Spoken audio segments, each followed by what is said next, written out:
crime, security and justice, one of several areas on the national agenda which demands extensive focus from policymakers and is also highly scrutinized by the voting public.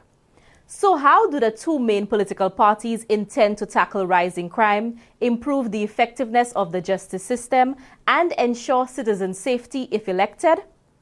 On the safety and security front, as per the UWP's manifesto, they intend to improve search and seize capabilities of the police force when it comes to recovering firearms, drugs, and money associated with crime. The party also pledges to improve intelligence and detection capabilities of police and border control agencies to effectively recover firearms at ports of entry. The SLP, on the other hand, promises to introduce drones as part of their crime monitoring and detection efforts and to equip traffic police vehicles with digital registration databases for tracking suspicious vehicles. While both parties intend to increase surveillance cameras within communities across the island, the SLP also wants to establish more neighborhood watch groups with assistance from the police. By comparison, both manifestos speak to a desire to reduce crime. However, the SLP focuses specifically on crime mitigation through the strengthening of social structures.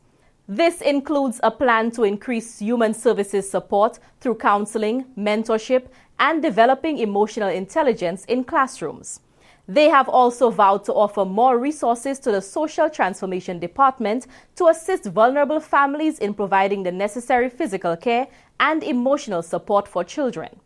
Additionally, the party wants to increase employment opportunities by reinstating programs such as NICE and STEP and encouraging a national service program for young people who have left school. This will include skills training activities and the payment of a stipend. Of course, both parties have plans for improving the justice system. The SLP's intentions were briefly articulated by Miku North candidate Jeremiah Norbert during their manifesto launch. We will also unclog the justice system because justice must be dispensed swiftly, especially as it relates to serious crime and the number of young persons being held on remand waiting for trial. We will also address the rehabilitation of persons in prison and their reintegration into society. We will also adopt the Caribbean Court of Justice, our highest appellate court, as we finally abandon that colonial conscience that thinks us still unfit to administer our own judicial system. By contrast, the UWP's manifesto specifies more decisive actions aimed at strengthening the frameworks for investigation, prosecution, and dispensation of justice. This includes the introduction of trials without a jury for the High Court, the expansion of court diversion programs, community mediation, and restorative services. The party also promises the construction of a new state-of-the-art judicial complex. Additionally, the UWP has promised to review existing legislation such as the Criminal Code and the Evidence Act, and to also pursue sentencing reform to introduce stricter penalties for serious offenses, as well as community work and home detention orders. The manifesto further speaks to introducing witness protection legislation and plea bargain legislation to allow for agreements between defendants and the prosecution.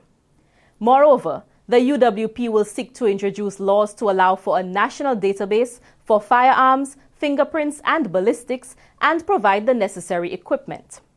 Of course, the effectiveness of the Royal Saint Lucia Police Force is key in ensuring the success of any effort to reduce and fight crime.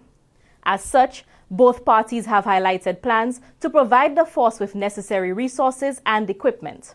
However, apart from this commonality, the SLP and UWP manifestos differ in their approaches to strengthening the force.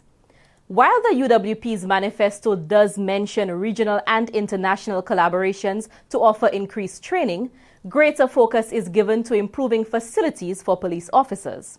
This includes the construction of a new police headquarters, a new police station for Groselay, and the upgrading of other unspecified stations. The party also promises to undertake the relocation of the SSU, complete the construction of a new drug unit, and improve the structure of the training academy. The SLP's manifesto, on the other hand, appears more centered on building the capacity of the force. The SLP wants to allow the police commissioner greater operational independence over the management of the force. This is in an effort to increase effectiveness in crime fighting and prevention and to ensure accountability. The party also promises to provide psychological and emotional support to assist officers in the effective execution of their duties. With substantial focus on crime and justice in recent years, these policy promises are expected to carry significant importance despite being released days before voters cast their ballots.